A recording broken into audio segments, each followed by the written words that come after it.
So good morning to all. So in the previous class நம்ம என்ன பார்த்தோம்னா Indian economy new chapter பார்த்தோம். So அதில் வந்து க்ரோத் அண்ட் டெவலப்மெண்ட்னா என்ன, எது வந்து டெவலப்டு கண்ட்ரிஸ், எதெல்லாம் அண்டர்டெவலப்டு கண்ட்ரிஸ், இதெல்லாம் டெவலப்பிங் கண்ட்ரிஸ். ஸோ ஒரு டெவலப் கண்ட்ரிஸ்னால் அதுக்கு என்ன மாதிரி ஃபீச்சர்ஸ் இருக்கணும்.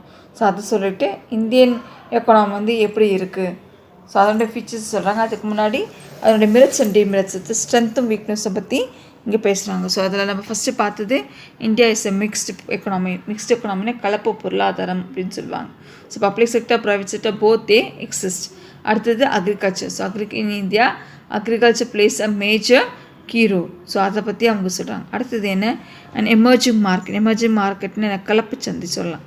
So India is emerge as vibrant economy sustaining stable GDP growth rate even இந்த மிடிஸ்ட் ஆஃப் குளோபல் ட்ரெண்ட். ஸோ என்ன மாதிரி மாற்றங்கள், என்ன மாதிரி இடையூறுகள், என்ன மாதிரி கஷ்டங்கள் எது வந்து இருந்தாலும் என்ன பண்ணுறாங்க, இந்த ஜிடிபி, நம்ம நாட்டோட ஜிடிபி க்ரோத் ரேட் மட்டும் எப்படி இருக்குது, இட் இஸ் சஸ்டெய்னிங்.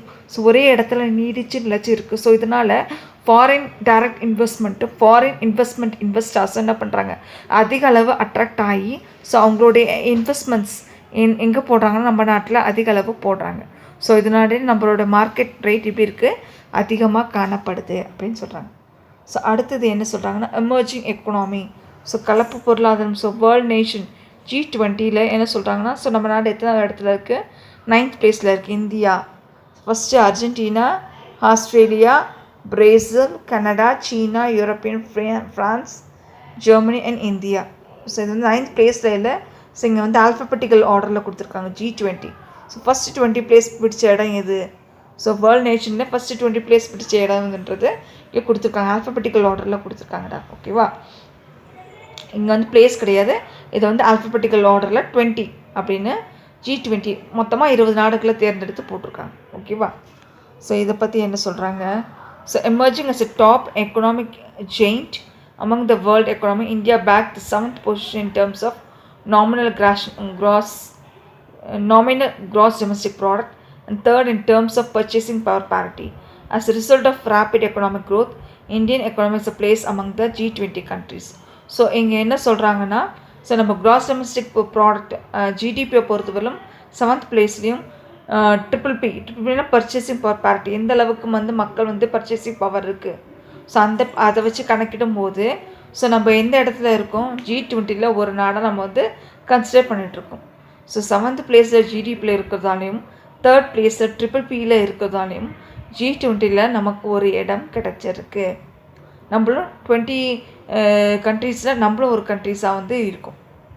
ஓகேவா, G20 நம்மளும் ஒரு கண்ட்ரியாக வந்து இருக்கும். ஓகேவா, ஸோ அதுதான் இங்கே சொல்கிறாங்க. ஸோ இதெல்லாம் ஃபீச்சர்ஸ், நம்ம நாட்டோட features. So fast growing economy. ஃபாஸ்ட்னா அதிக அளவு வேக வளர்ச்சி கொண்ட நாடு எது, நம்ம நாடு தான். India's economy is well known for high and sustained growth. It has emerged as the world's fastest growing economy in the year 2016 to 2013. The growth rate of 7.1% in GDP next to People's Republic of China. So இங்கே என்ன சொல்கிறாங்க, நம்ம அதிக அளவு வளர்ச்சி அடைஞ்சிட்டே காணப்படணும். ஓகேவா, so 7.1% வந்து நம்ம எப்படி இருக்கும், இம்ப்ரூவ்டு ஜிடிபியை பொறுத்தவரை அதிக அளவு வந்து வளர்ச்சி அடைஞ்சி இருக்கும். அதிக அளவு நம்ம எப்படி இருக்கும், வளர்ச்சி அடைஞ்சி இருக்கும். So it is emerged as the world fastest growing economy in the year 2016-2017 நம்ம தான் ஃபாஸ்ட் க்ரோயிங் எக்கனாமியாக வந்து கன்சிடர் பண்ணப்பட்டாங்க. So with the growth rate of 7.1% next People's Republic of China. So சீனாவுக்கு அப்புறம் யார் இருக்கோம், நம்ம இந்தியா இருக்கோன்றது சொல்கிறதுல பெருமையாக சொல்லிக்கிறேன். ஓகேவா, நம்ம வந்து அதிக அளவு வேகமான வளர்ச்சியை உடைய நாடு வந்து நம்ம நாடு. Yes, then fast growing sector, என்னமோ fast growing service sector.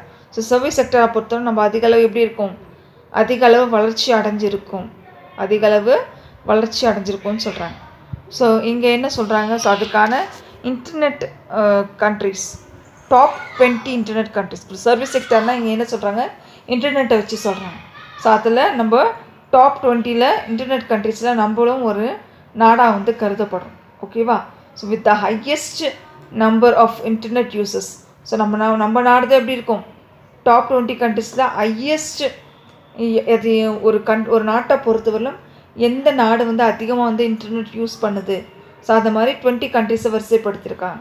So அதில் வந்து நம்ம நாடும் ஒரு நாடாக கருதப்படுது. ஸோ நம்ம நாடு தான் இங்கே எப்படி இருக்குது, அதிக அளவு இன்டர்நெட் யூசஸாக இருக்கும். நம்ம தான் எப்படி இருக்கோம், அதிக அளவு இன்டர்நெட் யூசஸாக இருக்கும். இங்கே பாருங்கள், மற்ற நாடை கம்பேர் பண்ணும் போது நம்ம நாடு தான் எப்படி இருக்குது, அதிக அளவு இன்டர்நெட் யூசஸாக இருக்கும். ஓகேவா. அதுக்கப்புறம் சீனா. ஸோ அமெரிக்காவே நம்மளை விட கம்மியாக யூஸ் பண்ணுது. அமெரிக்கா, பிரேசில், இந்தோனேஷியா, ஜப்பான்லாம் கம்மியாக தான் யூஸ் பண்ணுது. நம்ம தானே பண்ணுறோம், அதிக அளவு இன்டர்நெட்டை வந்து யூஸ் பண்ணுறோம். ஸோ இதுதான் இதை வச்சு என்ன சொல்கிறாங்க, நம்ம வந்து fast growing service sector. So நம்ம நாடு சர்வீஸ் செக்டார்னு எப்படி இருக்குது, அதிக அளவு வளர்ச்சியை கண்டிருக்குன்னு சொல்கிறாங்க. தென் the service sector contribute a lion's share of GDP in India. There has been a high rise growth in the technical sectors like information technology, BPO. These sectors have contributed to the growth of the economy. These emerging service sectors have helped the country to go global and helped in spreading its branches around the world. So service sector GDP la ஒரு முக்கிய பங்கு வகிக்குது. So cross domestic product produce பண்ணுறதுல, so அதில் earn பண்ணுற இன்கமில் ஒரு மிகப்பெரிய பங்கு வகிக்கிறதுனா சர்வீஸ் செக்டார்.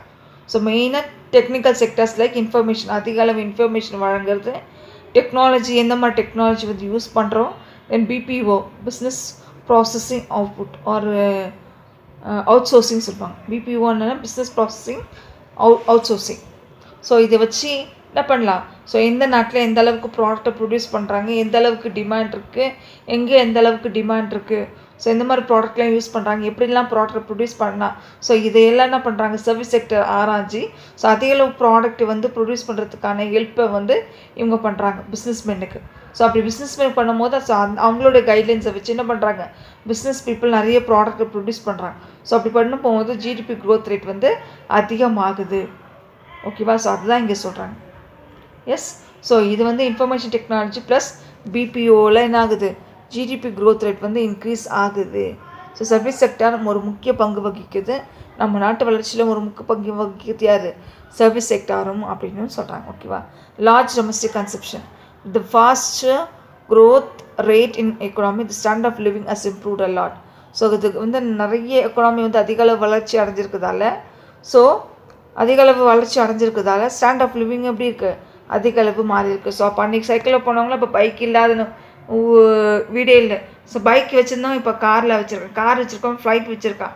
ஸோ இப்போ 5 லட்ச ரூபா கார் வச்சு இப்போ 20 லட்சம், 20 லட்சம்னா 50 லட்சம், கோடி, அந்த மாதிரி என்ன பண்ணுறாங்க, இம்ப்ரூவ் ஆகிட்டே இருக்காங்க.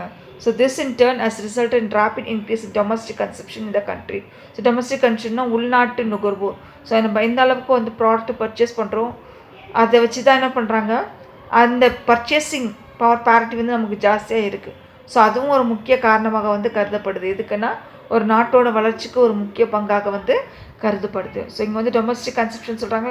ஸோ அது வந்து அதிக அளவு காணப்படுறதால நம்ம எப்படி இருக்கோம், ஆட்டோமேட்டிக்காக நம்மளுடைய ஸ்டாண்ட் ஆஃப் லிவிங் வந்து எப்படி இருக்கா, improved and life style has changed.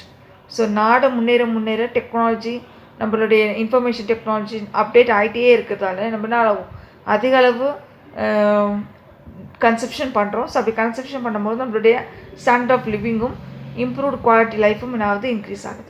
So அந்த காலத்தில் ஃபோனே கிடையாது, டிவியே கிடையாது. ஸோ இப்போ ஃபோன் இல்லாத வீடு கிடையாது, டிவி இல்லாத வீடு கிடையாது, பைக் இல்லாத வீடு கிடையாது. ஓகேவா. ஸோ இது இல்லாமல் இன்னும் ஒரு வீடும் வந்து இருக்கிறதில்ல. ஸோ ஒன்றுமே இல்லாதவங்க கூட இதை வச்சுக்கிட்டு இருக்காங்க.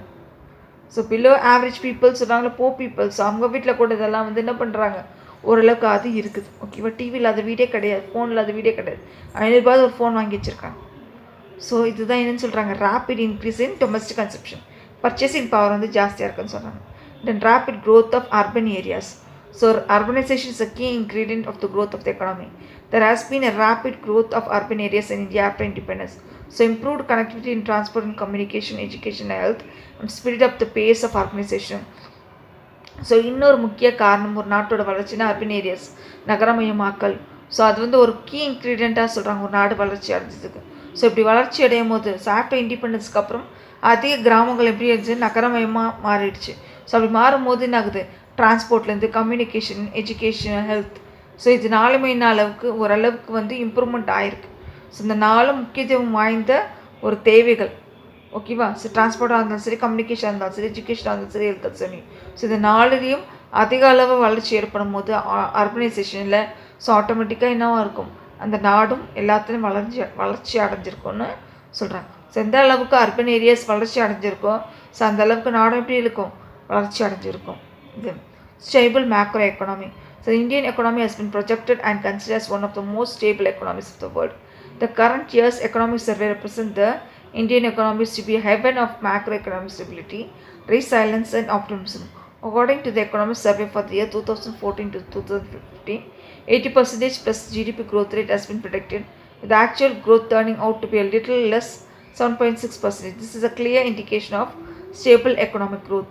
ஸோ மேக்ரோனா அதிக அளவு ஹோல் லெவலில், ஸோ ஹோல் லெவலில் நம்மளுடைய எக்கானமி எப்படி இருக்கும், ஸ்டேபிளாக இருக்கும். ஸோ அதிக அளவு வீழ்ச்சியும் காணல, அதிக அளவு உயர்வும் காணல. ஸோ இது ரிமைன்ஸ் கான்ஸ்டன்ட்.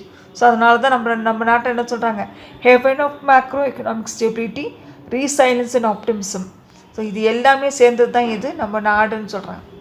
ஸோ 2014 to 2015 கணக்கெடுப்பின்படி 8% ப்ளஸ் ஜிடிபி க்ரோத் எப்படி இருக்குது, ப்ரிடிக்ட் ஆகிருக்குன்னா நமக்கு ஆக்சுவலாக நமக்கு சொல்லியிருக்காங்க. ஓகேவா? ஆனால் growing turning out to be a little less 7.6%. அது ஆக்சுவல் க்ரோத் ரேட் எப்படியா இருக்குது, 7.6% நம்ம அச்சீவ் பண்ணியிருக்கோம். ஸோ 2014 to 2015 வரல என்ன சொல்கிறாங்க, நான் 8% அச்சீவ் பண்ணணும்னு சொல்லியிருக்காங்க. அந்த அச்சீவ் பண்ண சொன்னதில் நம்ம எப்படி எவ்வளோவா அச்சீவ் பண்ணியிருக்கோம், 7.6% ஆயிருக்கு, அச்சீவ் ஆகிருக்கு. 7.6% வந்து அச்சீவ் ஆகிருக்கு. ஸோ இதுதான் என்ன சொல்கிறாங்க, clear indication of stable economic growth. So எந்த அளவுக்கு நம்ம வந்து பர்சன்டேஜ் இம்ப்ரூவ் ஆகும்னு சொல்லியிருக்கோமோ அந்தளவுக்கு ஓரளவுக்காவது ஒரு பின் பாயிண்ட்லையாவது நம்ம என்ன பண்ணியிருக்கோம், டச் பண்ணியிருக்கோம். ஸோ அதனால தான் என்ன சொல்கிறாங்க, ஸ்டேபிள் மேக்ரோ எக்கனாமிக் க்ரோத்னு சொல்லியிருக்காங்க. Yes, then demographic dividend. So world population எந்த அளவுக்கு இருக்குதுன்னு சொல்கிறாங்க. So human capital of India is young. This means India is bright owner of the maximum percentage of youth. So நம்ம நாட்டில் தான் அதிக அளவு யூத்ஸ் வந்து காணப்படுறாங்க. ஸோ மற்ற நாடை கம்பேர் பண்ணும்போது நம்ம நாட்டில் தான் அது அதிக அளவு இளைஞர்கள் காணப்படுறாங்க. The young population is not only motivated but skilled and trained enough to maximise the growth. So வளர்ச்சிக்கு ஏற்ற மாதிரி ஸோ யங் பாப்புலேஷன் நம்ம என்ன பண்ணணும், அவர்களுக்கான ஸ்கில்ஸையும் அவங்களே ட்ரெயின் பண்ணி அந்த நாட்டுக்கு எப்படி யூஸ்ஃபுல்லாக மாற்றுறது அப்படின்றத நம்ம என்ன பண்ணணும், நிர்ணயித்து அவங்களுக்கான கீ ரோலை நம்ம ப்ளே பண்ண விடணும். ஸோ அப்படி ப்ளே பண்ணும்போது ஆட்டோமேட்டிக்காக இந்த யங்ஸ்டர்ஸ் வந்து நம்மளோட நாட்டை என்ன பண்ணுவாங்க, முன்னேற்றுவாங்கன்னு சொல்கிறாங்க. ஸோ யங் பாப்புலேஷன் நம்ம என்ன பண்ண மோட்டிவேட் பண்ணுறது மட்டும் இல்லாமல் அவங்க அதிக அளவு ஸ்கில்டாகவும் ட்ரெயின்டாகவும் அவங்கள வந்து நம்ம என்ன பண்ணோம், வளர்ச்சி அடைய செய்யணும். அப்படி செய்யும் போது ஆட்டோமேட்டிக்காக என்ன ஆகும், நம்மளுடைய க்ரோத் ரேட் வந்து இன்க்ரீஸ் ஆகும். So also this has invited foreign investment to the country and outsourcing opportunities too. இது நம்ம க்ரோத் ரேட்டை மட்டும் இம்ப்ரூவ் பண்ணாது, இந்தியன் ஃபாரின் இன்வெஸ்ட்மெண்ட் நம்ம மற்ற நாட்டுலேருந்து என்ன பண்ணுறோம், இன்வைட் பண்ணுறோம். ஓகேவா? அது மட்டும் இல்லாமல் அவுட் சோர்சிங் ஆப்பர்ச்சுனிட்டிஸ் நம்ம அதிக அளவு கிடைக்கிது.